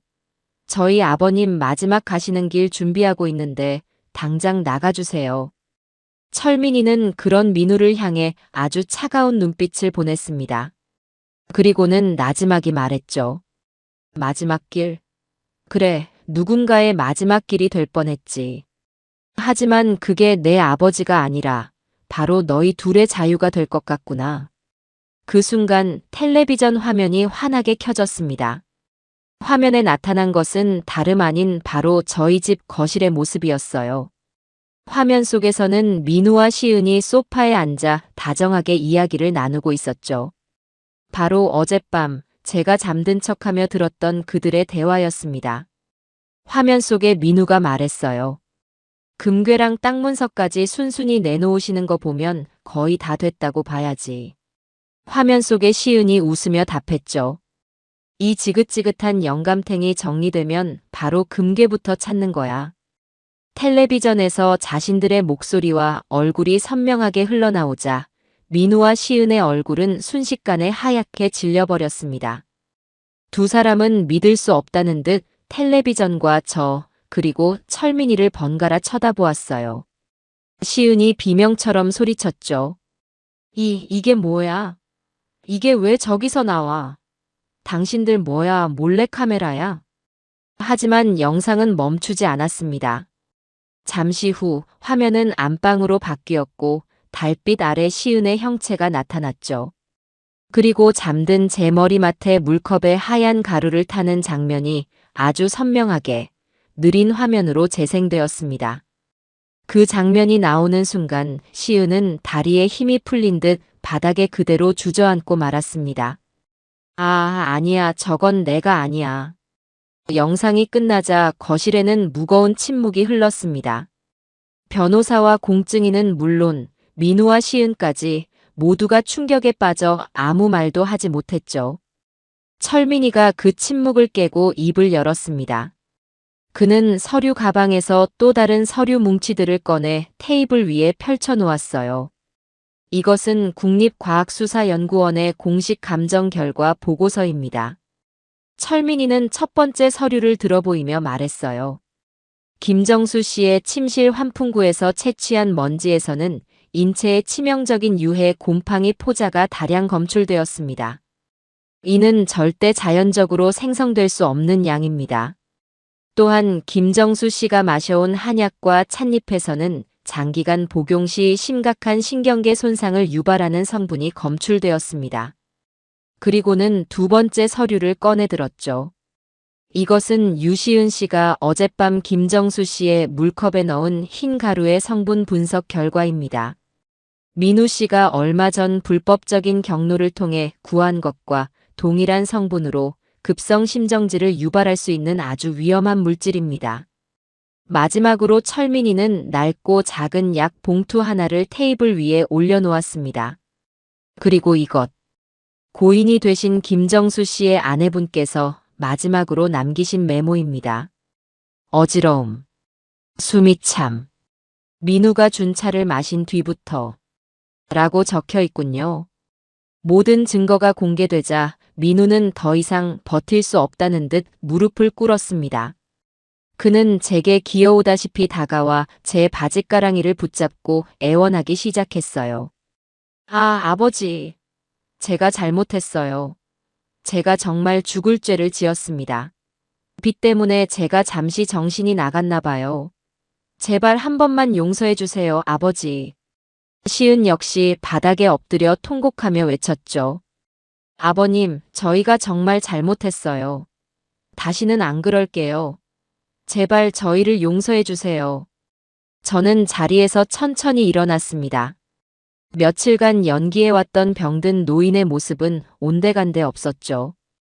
저는 제 발밑에 엎드려 용서를 구하는 두 짐승을 차갑게 내려다보았습니다. 제 입에서는 그 어떤 동정도 연민도 담기지 않은 목소리가 흘러나왔어요. 용서. 용서는 너희가 저 아래에 있는 내 엄마에게 가서 직접 빌어라. 나는 너희를 용서할 자격도 생각도 없다. 제 말이 끝나자마자 경찰관들이 다가와 민우와 시은의 팔에 차가운 수갑을 채웠습니다. 철컥하고 수갑이 잠기는 소리가 거실에 선명하게 울려 퍼졌죠. 두 사람은 자신들이 가장 좋은 옷을 차려입고 인생 역전을 꿈꾸던 바로 그 자리에서 범죄자가 되어 끌려나갔습니다. 저는 그들의 마지막 모습을 아무런 감정 없는 눈으로 끝까지 지켜보았습니다. 이렇게 저의 길고 외로운 싸움의 첫 번째 막이 내렸습니다. 아들 내외가 수갑을 찬 채 끌려나간 뒤 집 안에는 잠시 동안 기이한 정적이 흘렀어요. 조금 전까지 울부짖음과 절규, 쇠가 부딪히는 소리로 가득 찼던 공간이라고는 믿기지 않을 정도였죠. 유언장 서류가 흩어져 있는 테이블, 며느리가 쓰러지며 쏟은 찻잔의 흔적, 그리고 아직 켜져 있는 텔레비전 화면. 모든 것이 방금 전의 소란이 현실이었음을 증명하고 있었습니다. 제 옆에 서 있던 철민이가 제 어깨를 묵직하게 잡아주더군요. 그제야 저는 길고 긴 숨을 내쉴 수 있었습니다. 다리가 후들거려 하마터면 주저앉을 뻔했지만 저는 이를 악물고 똑바로 섰습니다. 아직 끝나지 않았으니까요. 잠시 후 집은 다시 소란스러워졌습니다. 현장 감식을 위해 과학수사대원들이 들어왔기 때문이죠. 파란 옷을 입은 사람들은 익숙한 저희 집 거실과 안방, 부엌을 마치 남의 물건처럼 대했습니다. 그들은 카메라 플래시를 터뜨리고 분첩으로 가구 위에 보이지 않는 흔적들을 채취했으며 증거물에는 노란 번호표를 붙여 나갔습니다. 제가 매일 아내의 온기를 느끼던 소파에도, 며느리가 독을 탔던 머리맡의 물컵에도, 그리고 제가 약을 쏟아부었던 난초 화분에도 어김없이 번호표가 붙었어요. 제 삶의 공간이 한순간에 차가운 범죄 현장으로 변해버린 광경을 저는 망연자실한 심정으로 지켜볼 수밖에 없었습니다. 저는 남은 경찰관들과 함께 식탁에 앉아 정식으로 진술서를 작성하기 시작했습니다. 형사는 제게 가능한 한 상세하게 처음부터 끝까지 모든 것을 이야기해달라고 요청했어요. 저는 차분하게 입을 열었습니다. 아내가 죽고 난 뒤에 깊은 슬픔에서부터 시작해 매일같이 마셔야 했던 한약, 그리고 제 몸에 나타났던 이상한 증상들. 제 이야기를 듣는 젊은 형사의 눈빛이 시시각각 변하는 것을 느낄 수 있었죠. 처음에는 그저 노인의 진술을 듣는 듯한 의례적인 표정이었다면 이야기가 진행될수록 점차 경악과 분노, 그리고 연민이 뒤섞인 복잡한 표정이 되어갔습니다. 아내의 꿈 이야기를 할 때는 제 목소리가 조금 떨리는 것을 어쩔 수 없었어요. 과학적으로는 설명할 수 없는 이야기였지만 그 꿈이 아니었다면 저는 지금 이 자리에 앉아 있을 수 없었을 테니까요. 형사는 제 말을 끊지 않고 묵묵히 모든 것을 기록했습니다. 그리고 제가 친구 철민이를 찾아가 증거 분석을 의뢰하고 놈들을 속이기 위해 다시 집으로 돌아와 연기를 펼쳤던 과정, 그리고 마지막으로 오늘 아침의 유언장 소동까지. 한 편의 긴 영화 같았던 지난 며칠간의 기록을 모두 쏟아내고 나니 온몸의 기운이 빠져나가는 기분이었습니다. 진술을 마친 뒤 철민이가 경찰서에서 막 돌아온 듯 굳은 얼굴로 제게 다가왔습니다. 경찰서에서는 이미 두 녀석에 대한 본격적인 조사가 시작되었다고 하더군요. 철민이는 제 옆에 앉아 낮은 목소리로 조사 상황을 들려주었습니다. 내 아들놈이랑 며느리 지금 서로에게 모든 걸 떠넘기느라 정신이 없단다. 아주 가관이야. 철민이의 말에 따르면 시은은 조사실에서 울고불고 난리를 치며 자신은 민우가 시키는 대로 했을 뿐이라고 주장하고 있었어요. 남편의 빚 때문에 어쩔 수 없이 가담했으며 자신은 절대로 아버님을 해칠 생각까지는 없었다고요. 며느리가 제 물컵에 약을 타는 영상이 나오자 그것은 민우가 수면제라고 속여서 준 것이며 자신은 그게 그렇게 위험한 것인 줄은 꿈에도 몰랐다고 변명했답니다. 반면에 민우는 모든 계획을 주도한 것이 시은이라고 주장하고 있었어요. 아내의 사치 때문에 빚이 늘어났고 시은이 먼저 아버님의 재산을 빨리 정리하자고 부추겼다는 것이죠. 자신은 아내의 등살에 못 이겨 마지못해 따른 것뿐이며 아버님을 직접적으로 해치려 한 것은 모두 아내의 생각이었다고 책임을 전가하고 있었습니다. 특히 아내의 죽음에 대해서는 아내가 아프다고 할 때 병원에 모시고 가자고 했지만 시은이 돈이 아깝다며 막았다고 자신은 끝까지 반대했다고 주장했답니다. 서로가 서로를 괴물이라고 부르고 있어. 평생을 함께하겠다던 부부가 어쩌면 저렇게까지 추해질 수 있는지 모르겠다. 철민이는 혀를 차며 말했어요. 저는 그들의 변명을 전해 들으며 헛웃음이 나왔습니다. 저들은 끝까지 자신들의 죄를 인정하지 않을 셈이었죠. 하지만 괜찮았습니다. 그들이 서로를 물어뜯으면 뜯을수록 그들의 죄는 더욱 명백하게 드러날 뿐이었으니까요. 그들의 진술은 이미 확보된 영상 증거와 과학적 증거 앞에서 아무런 힘도 발휘하지 못할 것이었습니다. 그날 저녁, 저는 철민이의 집으로 거처를 옮겼습니다. 더 이상 그 집에서는 단 하루도 머물고 싶지 않았어요. 짐을 챙기러 잠시 들른 집은 텅 비어 있었지만 여전히 보이지 않는 끈끈한 아기가 집 안 곳곳에 남아있는 듯해 숨이 막혔습니다. 그리고 그때부터 전화가 울리기 시작했습니다. 소문은 생각보다 훨씬 빨랐죠. 처음 전화를 건 사람은 제 동생이었습니다. 수화기 너머로 들려오는 동생의 목소리는 충격과 불신으로 가득 차 있었어요. 형님.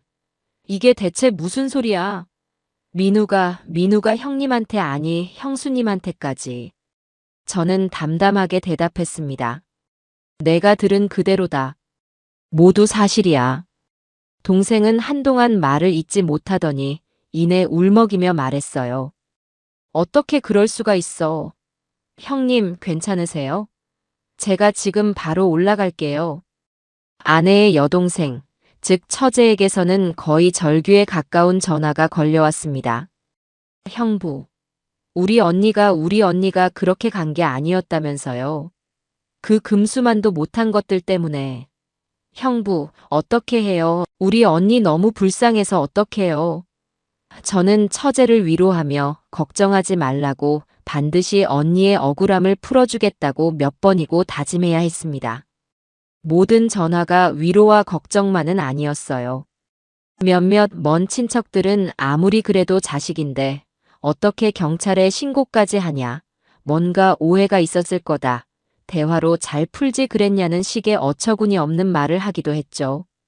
저는 그런 사람들에게는 아무런 대꾸도 하지 않고 조용히 전화를 끊었습니다. 그들의 무지함과 어리석음을 상대할 기운조차 남아있지 않았어요. 밤이 깊도록 전화벨은 계속해서 울렸습니다. 저는 세상의 모든 소음에서 벗어나고 싶다는 생각에 결국 전화기의 전원을 꺼버렸습니다. 창밖은 칠흑같이 어두웠죠. 저는 어둠 속에서 조용히 아내의 사진을 꺼내보았습니다. 사진 속 아내는 여전히 온화한 미소를 짓고 있었어요. 저는 그 미소를 보며 생각했습니다. 여보, 당신이 왜 그토록 절박하게 나를 밀어냈는지 이제야 알 것 같아. 당신은 마지막 순간까지 나를 지키려 했던 거야. 이제 내가 당신을 지켜줄 차례야. 절대로 당신이 억울한 죽음으로 남게 하지는 않을 거야. 그날 밤, 저는 아주 오랜만에 꿈을 꾸지 않고 깊은 잠을 잘 수 있었습니다. 다음 날 아침, 저는 철민이, 그리고 이번 사건을 맡아줄 변호사와 함께였습니다. 변호사는 철민이가 수소문에서 찾아낸 형사사건 전문의 베테랑이었죠. 그는 밤새 사건 기록을 모두 검토했다며 비장한 표정으로 제게 말했어요. 어르신, 지난밤에는 얼마나 놀라셨습니까? 제가 변호사 생활을 오래 했지만 이렇게까지 인륜을 저버린 사건은 처음 봅니다. 변호사는 먼저 민우와 시은에 대한 법적 절차에 대해 설명해 주었습니다. 이미 증거가 차고 넘치기 때문에 그들이 중형을 피하기는 어려울 것이라고 했어요. 하지만 그는 거기서 멈추지 않았죠. 정말 중요한 것은 지금부터입니다, 어르신. 바로 사모님의 사건입니다. 현재 사모님은 공식적으로는 병으로 돌아가신 것으로 되어 있습니다. 이 부분을 바로 잡아야 합니다. 저는 오늘 검찰에 고 김민우, 유시은에 대한 추가 혐의와 함께 고인의 사건에 대한 재수사를 정식으로 요청할 계획입니다. 변호사의 단호한 말에 저는 고개를 끄덕였습니다. 그것이 제가 가장 바라는 것이었어요. 제 아내가 그저 병약해서 세상을 떠난 것이 아니라 저 악마들의 손에 의해 희생되었다는 진실을 세상에 밝히는 것. 그것이 제가 아내에게 해줄 수 있는 마지막 선물이자 제 자신에 대한 최소한의 도리라고 생각했습니다. 재수사 요청서를 접수하고 며칠 뒤 예상대로 언론이 움직이기 시작했습니다. 처음에는 작은 사회면 단신으로 시작된 이야기가 그 내용의 끔찍함 때문에 순식간에 모든 언론사의 주요 뉴스로 번져나갔죠. 효자 가면 쓴 아들 부부, 부모 재산 노리고 끔찍한 범행, 죽은 아내의 경고, 남편을 살렸다 등 자극적인 제목의 기사들이 쉴 새 없이 쏟아져 나왔습니다. 저희 집 앞에는 기자들이 진을 치기 시작했고 제 전화기는 모르는 번호로 쉴 새 없이 울려댔어요. 저는 모든 연락을 피한 채 철민이의 집에 머물렀습니다. 세상이 시끄러워질수록 저는 더욱 침착해져야 한다고 생각했죠. 철민이는 제게 이럴 때일수록 우리가 이야기의 주도권을 잡아야 한다고 조언했어요. 여기저기서 추측성 기사만 쏟아지게 놔두면 진실이 왜곡될 수 있어. 내가 직접 단 한 번만이라도 언론 앞에 나서서 정확한 사실을 이야기해 주는 게 좋겠다. 무엇보다 내 아내의 명예를 위해서라도 말이야. 친구의 말이 옳았습니다. 저는 고민 끝에 가장 신뢰도가 높은 방송사의 시사 프로그램과 단독으로 인터뷰를 하기로 결정했습니다. 며칠 뒤 철민이의 집 거실에서 인터뷰가 진행되었죠. 조명이 켜지고 카메라가 돌아가자 저는 잠시 눈을 감고 아내를 생각했습니다. 그리고는 차분하고 담담한 목소리로 입을 열었어요. 저는 인터뷰에서 자극적인 감정 표현은 최대한 자제했습니다. 대신 제가 겪었던 일들을 처음부터 끝까지 있는 그대로 사실에 입각해서만 이야기했죠.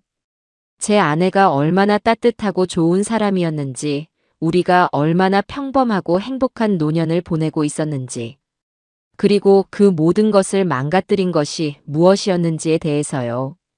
저는 눈물을 흘리는 대신 굳은 표정으로 말했습니다. 저는 제 자식들에게 복수하고 싶지 않습니다. 다만 그들이 저지른 죄에 대한 정당한 대가를 치르기를 바랄 뿐입니다. 그리고 무엇보다 제 아내가 더 이상 억울한 죽음으로 남지 않기를 바랍니다. 제 아내는 병으로 죽은 것이 아닙니다. 제 아내는 세상에서 가장 믿었던 사람들에게 희생되었습니다. 이 진실만큼은 반드시 밝혀져야 합니다. 인터뷰가 방송된 후 세상의 여론은 완전히 제 쪽으로 기울었습니다. 사람들은 제 아내의 죽음을 애도했고 아들 내외의 반인륜적인 범죄에 대해 분노했죠.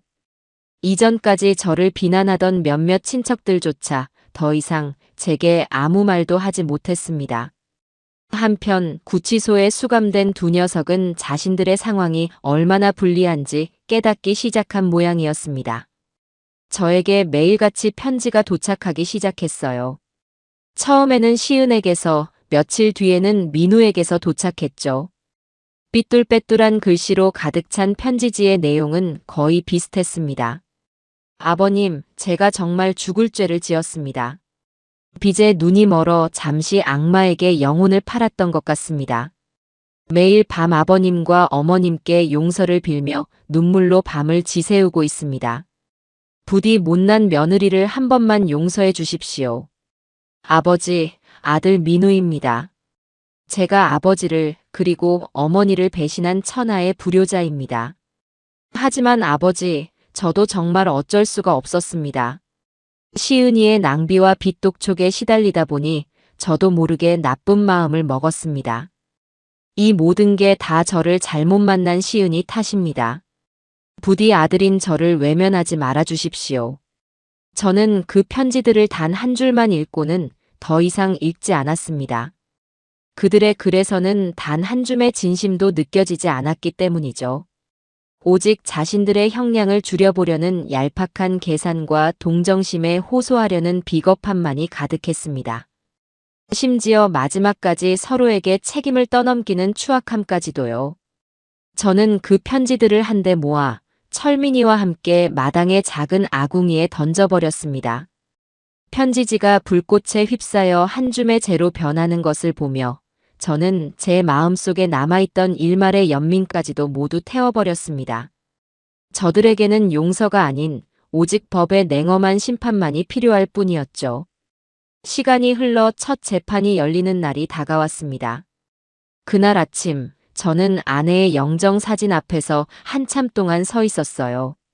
사진 속 아내는 여전히 따뜻하게 웃고 있었죠. 저는 깨끗하게 다린 양복을 입고 아내에게 부끄럽지 않은 남편이 되겠다고, 오늘 모든 진실을 밝히고 오겠다고 조용히 약속했습니다. 법원으로 향하는 내내, 그리고 법정의 증인석에 앉기까지 제 마음은 놀랍도록 차분했습니다. 이미 수백 번이나 마음속으로 되뇌었던 과정이었기에 두려움보다는 비장함이 더 컸어요.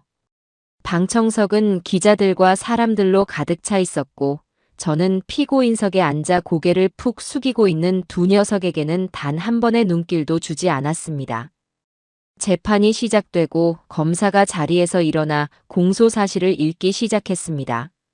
검사가 나열하는 아들 내외의 죄목들은 하나하나가 비수처럼 제 가슴에 박혔어요.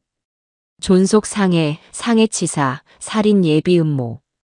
제가 지난 몇 달간 온몸으로 겪어내야 했던 끔찍한 시간들이 차가운 법률 용어로 변환되어 법정 안에 울려 퍼졌습니다.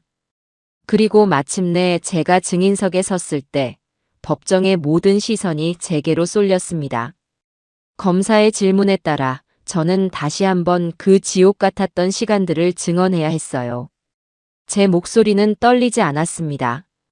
저는 마치 다른 사람의 이야기를 하듯 객관적이고 담담하게 사실만을 이야기했죠. 피고인들은 제 아내가 세상을 떠난 뒤 저를 극진히 보살피는 척하며 매일 정체불명의 한약을 먹였습니다. 그리고 제 침실에는 유해한 곰팡이를 피워 제가 잠든 사이에도 제 건강을 해치려 했습니다. 이 모든 것은 제 아내에게 했던 것과 똑같은 방식이었습니다. 제가 증언하는 동안 피고인석에 앉은 민우와 시은은 계속해서 훌쩍거렸습니다. 동정심을 유발하려는 얄팍한 연기였죠. 그들의 변호인은 저의 증언을 반박하기 위해 애썼습니다. 제가 아내를 잃은 슬픔 때문에 정신적으로 불안정한 상태이며 망상과 현실을 구분하지 못하고 있을 가능성이 있다고 주장했어요. 또한 제가 고령이라는 점을 들어 제 기억이 왜곡되었을 수 있다는 암시를 주기도 했죠. 하지만 그들의 모든 주장은 다음 증거가 재생되는 순간 산산조각 나고 말았습니다. 법정의 대형 스크린에 저희 집 거실과 안방에서 촬영된 영상이 재생되기 시작한 것이죠. 법정 안은 순식간에 물을 끼얹은 듯 조용해졌습니다. 방청석에서는 낮은 탄식과 경악의 소리가 터져나왔어요. 화면 속에서 자신들의 재산을 나누며 웃고 떠드는 모습, 저를 영감탱이라고 부르며 죽음을 재촉하는 모습, 그리고 마침내 시은이 제 물컵에 하얀 가루를 타는 장면이 적나라하게 재생되자 변호인조차 더 이상 아무 말도 하지 못했습니다.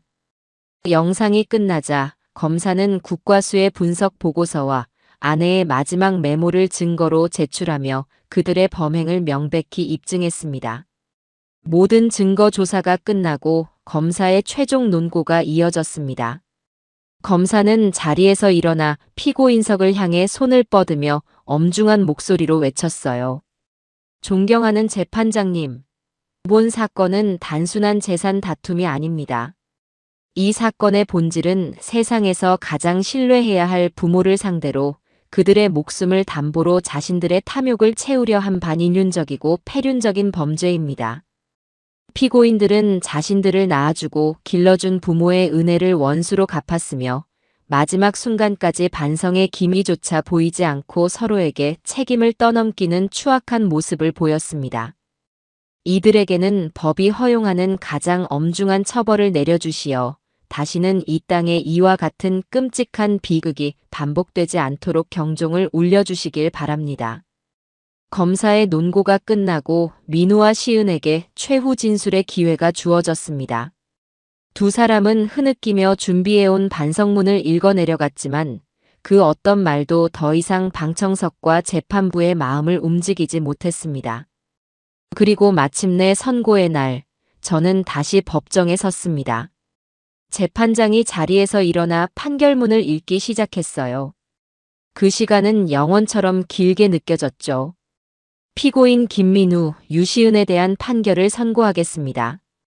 피고인들은 재판장은 그들의 죄를 하나하나 다시 읊으며 그들의 범행이 인간의 도리를 저버린 결코 용서받을 수 없는 행위임을 분명히 했습니다.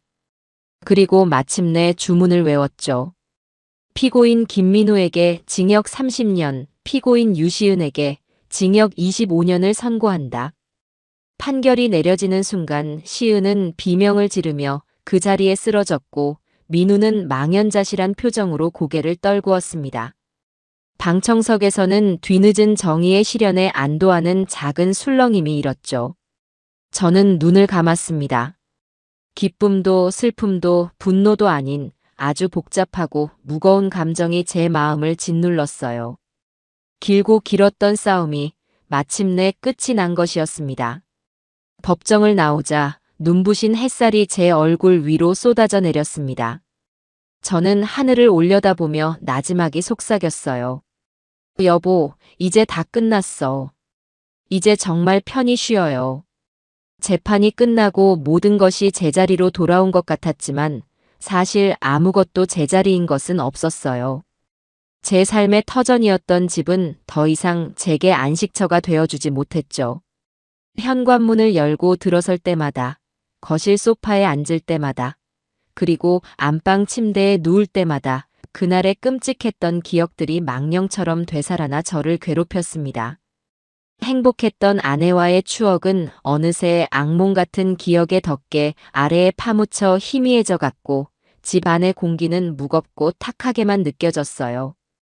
저는 더 이상 이곳에서 살아갈 수 없다는 것을 깨달았죠. 이 집을 떠나야만 했습니다. 아내와의 기억이 아닌 놈들의 흔적을 지워내기 위해서라도 말이에요.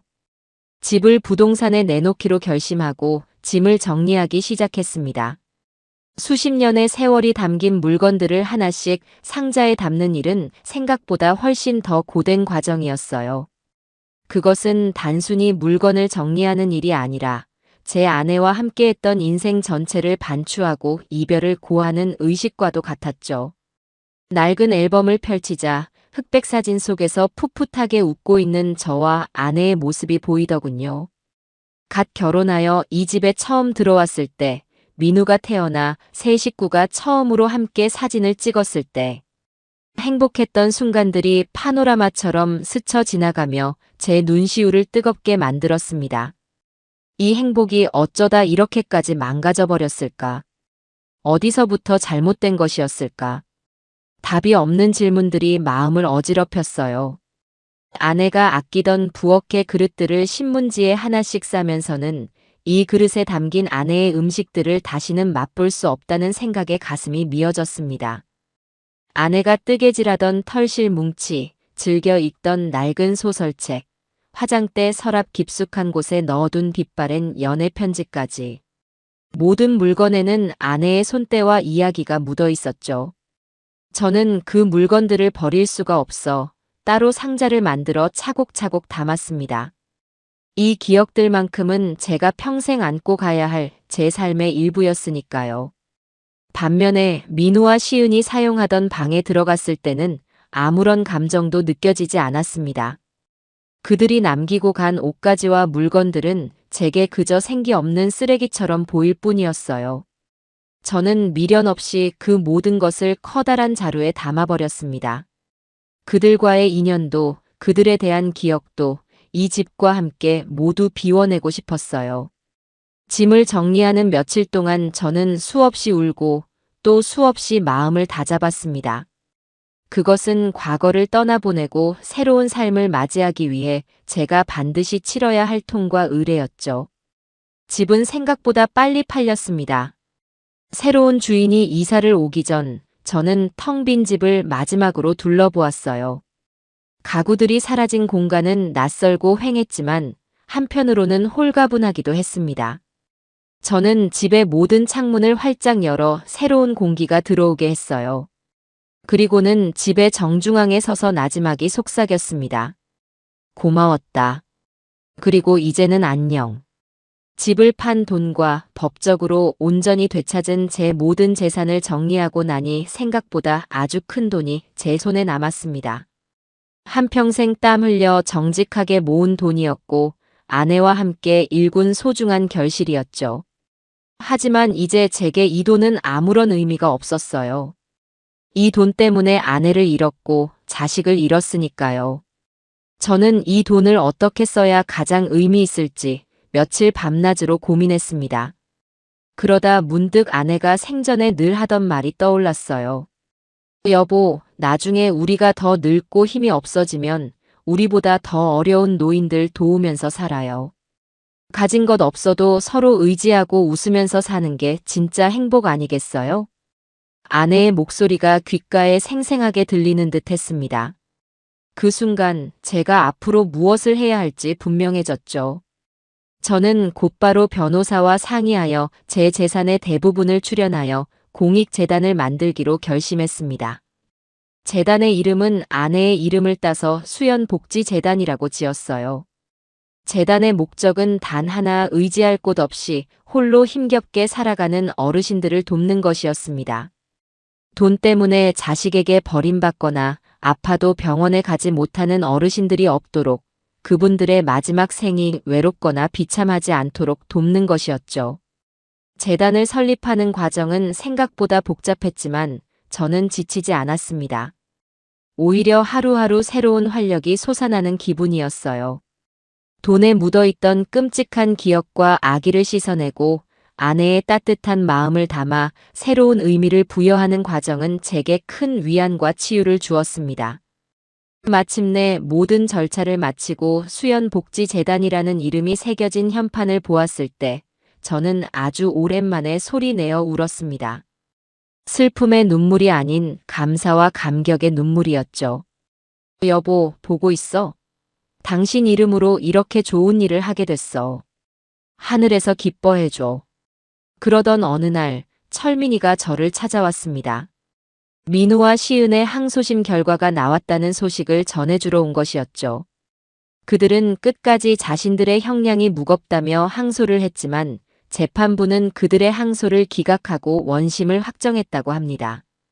죗값을 단 하루도 줄일 수 없다는 사법부의 단호한 의지였죠. 그 소식을 듣는 제 마음은 이상하리만치 평온했습니다.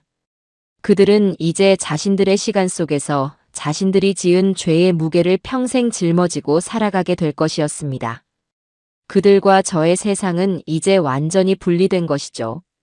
저는 그 소식을 마지막으로 더 이상 그들의 안부를 묻지도 궁금해하지도 않았습니다. 제 인생에서 그들의 이름은 그렇게 완전히 지워졌습니다. 모든 법적 절차가 끝나고 재단이 자리를 잡아가기 시작할 무렵 철민이가 제게 여행을 가자고 제안했어요. 정수야, 이제 너도 좀 쉬어야지. 바람이라도 쐬고 오자. 내 아내가 살아생전에 가장 좋아했던 그 바다 기억나냐? 친구의 말에 저는 한참 동안 잊고 있던 동해의 어느 작은 바닷가 마을을 떠올렸습니다.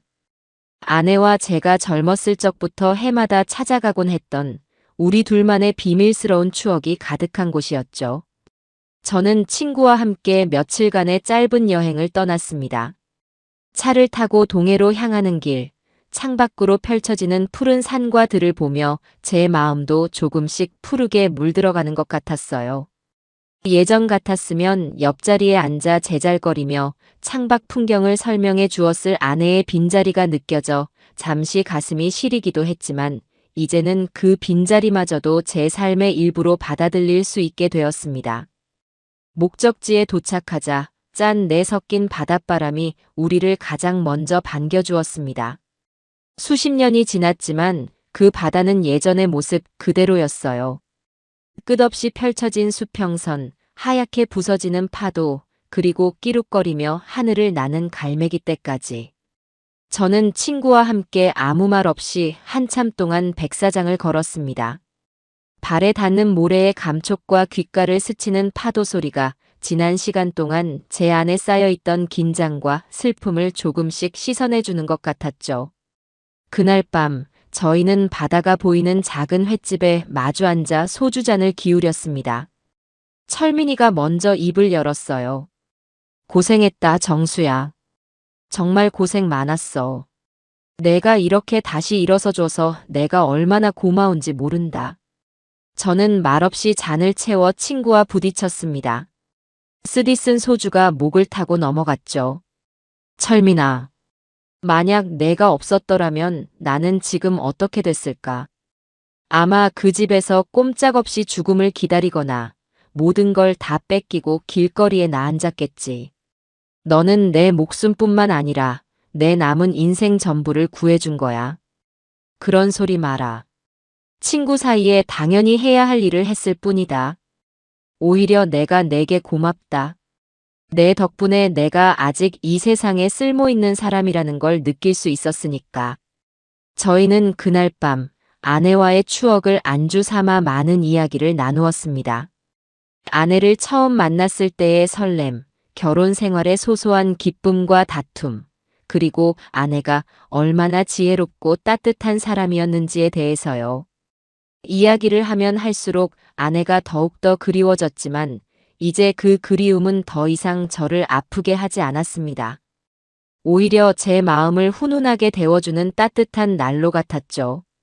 다음 날 아침, 저는 동이 트기 전에 홀로 바닷가에 나갔어요. 수평선 너머로 붉은 해가 서서히 떠오르는 광경은 경이로울 정도로 아름다웠어요. 저는 아내가 남긴 유품 중에서 가장 아끼던 작은 손수건을 꺼내 고운 모래를 한 줌 담았습니다. 그리고는 바다를 향해 나지막이 말했죠.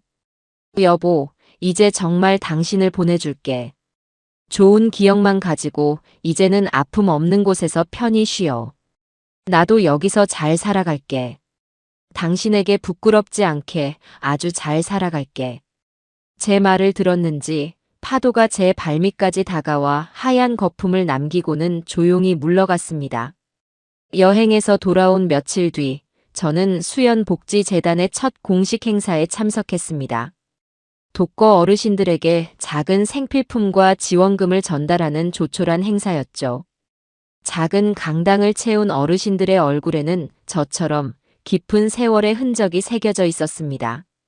제가 재단을 대표하여 단상에 올라 인사를 하고 어르신 한 분 한 분에게 준비한 선물을 전달해 드렸어요. 제 손을 잡은 한 할머니께서는 눈물을 글썽이며 몇 번이고 고맙다고 말씀하셨습니다. 이렇게 잊지 않고 찾아주는 사람이 있다는 것만으로도 큰 힘이 됩니다. 정말 고맙습니다. 그분들의 주름진 손을 잡고 진심이 담긴 눈빛을 마주하는 순간, 저는 이전에 느껴보지 못했던 아주 벅찬 감정을 느꼈어요. 돈이 사람을 얼마나 추악하게 만드는지를 뼈저리게 경험했지만, 동시에 그 돈이 사람에게 얼마나 큰 위로와 희망을 줄 수 있는지도 깨닫게 된 것이죠. 제 아내의 이름으로 시작된 이 작은 나눔이 누군가의 힘겨운 삶의 한 줄기 따뜻한 빛이 될 수 있다는 사실에 저는 깊은 감사와 보람을 느꼈어요. 행사가 끝나고 집으로 돌아오는 길, 제 발걸음은 그 어느 때보다 가볍고 홀가분했어요. 그리고 그날 밤, 아주 오랜만에 아내가 제 꿈에 다시 나타났습니다. 하지만 이전처럼 절박하고 고통스러운 모습이 아니었어요. 꿈속에서 아내는 우리가 처음 만났던 20살 시절의 모습 그대로 가장 아름답고 환한 미소를 지으며 저를 바라보고 있었어요. 아내는 아무 말도 하지 않았습니다. 그저 따뜻하고 편안한 눈빛으로 저를 바라보며 웃어줄 뿐이었어요. 그 미소 하나에 모든 말이 담겨 있었어요. 고마워요, 여보. 이제 나도 당신도 괜찮아요. 라는 위로의 메시지였죠. 저는 꿈속에서 아내를 마주보며 함께 웃었습니다. 잠에서 깨어났을 때 제 뺨 위로는 눈물이 흐르고 있었지만 제 입가에는 잔잔한 미소가 걸려 있었어요. 더 이상 악몽은 없었습니다. 그 후로 제 삶에는 아주 조용하고 평온한 일상이 찾아왔어요. 저는 아내와의 추억과 놈들의 흔적이 뒤섞인 그 커다란 주택을 떠나 도시 외곽의 한적한 동네에 있는 아담한 아파트로 거처를 옮겼습니다. 혼자 살기에는 더할 나위 없이 충분한 공간이었죠. 거실의 커다란 창으로는 사계절 내내 햇살이 쏟아져 들어왔고 작은 발코니에서는 제가 가꾸기 시작한 소박한 화초들이 매일같이 자라나는 모습을 볼 수 있었습니다. 아침에 눈을 뜨면 가장 먼저 하는 일은 창문을 활짝 열어 밤사이 고여있던 공기를 내보내고 맑고 신선한 아침 공기를 집 안가득 들이는 것이에요. 더 이상 악몽에 시달리며 식은땀을 흘린 채 깨어나는 일은 없었습니다. 이제 제 아침은 새소리와 함께 그리고 살아있다는 고요한 안도감과 함께 시작되었죠. 제게는 새로운 규칙들이 생겼습니다. 아침 식사는 거르지 않고 꼭 챙겨 먹는 것, 매일 아침 저녁으로 가벼운 스트레칭을 하는 것, 그리고 텔레비전 뉴스보다는 종이 신문을 읽는 것이었죠. 세상의 자극적이고 소란스러운 소식들로부터 한 걸음 물러나 제 삶의 속도에 맞춰 세상을 받아들이고 싶었어요. 신문을 넘기며 커피 한 잔을 마시는 아침의 고요함은 지난 몇 달간 제가 겪었던 폭풍 같은 시간들을 생각하면 기적처럼 느껴지기도 했습니다. 오전에는 주로 수연복지재단에 나가는 일이 많았어요. 제가 이사장이라는 거창한 직함을 가지고 있기는 했지만 실제로는 그저 꾸준히 일을 돕는 늙은 봉사자에 불과했죠. 저는 재단에서 후원하는 독거 어르신들 댁에 직접 찾아가 말벗이 되어드리거나 거동이 불편한 분들을 위해 장을 받아드리는 일을 주로 했답니다. 하루는 아내와 참 많이 닮은 한 할머니 댁을 방문했어요. 자식들과 연락이 끊긴 지 오래되었다는 그분은 제가 갈 때마다 어찌나 반가워하시는지 모릅니다. 아이고, 이사장님 또 오셨네요. 이렇게 매번 귀한 걸음 해주셔서 어떡해요. 별 말씀을요, 어르신. 제가 좋아서 오는 건데요. 오늘은 시장에 갔더니 늙은 호박이 아주 좋더라고요. 어르신 호박죽 좋아하신다고 해서 좀 사왔어요. 저는 할머니와 마주 앉아 서툰 솜씨로나마 함께 호박죽을 끓여 먹으며 두런두런 이야기를 나누었습니다. 할머니께서 살아오신 기구한 인생 이야기를 듣다 보면 제 아픔은 차라리 아무것도 아니라는 생각이 들 때도 있었죠. 할머니는 제게 이사장님은 참 좋은 일을 하셔요. 하늘에 있는 사모님께서 아주 자랑스러워 하시겠어요. 라고 말씀하시더군요. 그 말을 듣는 순간 제 마음속에서 무언가 뜨거운 것이 울컥 차오르는 것을 느꼈습니다. 저는 제 아내의 이름으로 그리고 아내의 따뜻했던 마음으로 이 세상에 작은 온기를 더하고 있었던 겁니다. 때로는 동네 복지관에 나가 새로운 것을 배우기도 했어요.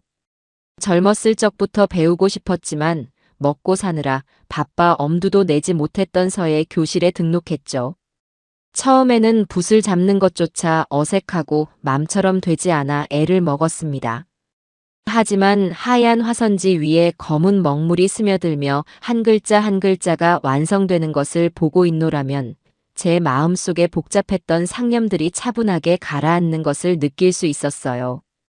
옆자리에 앉은 다른 노인들과 서로의 글씨를 뽐내고 때로는 훈장님의 꾸지람을 함께 들으며 웃다 보면 제가 마치 어린 시절로 돌아간 듯한 기분이 들기도 했답니다. 그렇게 저는 새로운 사람들과 관계를 맺고 새로운 세상에 발을 들여놓으며 아주 천천히 그러나 분명하게 제 삶을 다시 채워나가고 있었어요. 오후에는 주로 철민이와 함께 시간을 보냈습니다. 저희는 동네 공원 벤치에 앉아 돋보기를 쓰고 신문을 읽기도 하고 경로당에 들러 다른 노인들과 어울려 장기를 두기도 했죠. 특히 바둑은 저희 둘의 가장 큰 즐거움이었어요.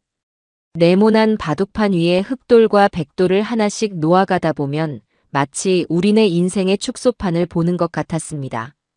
이놈, 정수야. 내 돌이 지금 다 죽게 생겼는데 어딜 두는 게냐? 허허, 시끄럽네. 인생이라는 게 말이야. 돌 몇 개 죽는다고 끝나는 게 아니야. 다 이 판을 길게 보고 두는 수지. 저희는 유치한 농담을 주고받으며 시간 가는 줄 모르고 바둑에 몰두했습니다.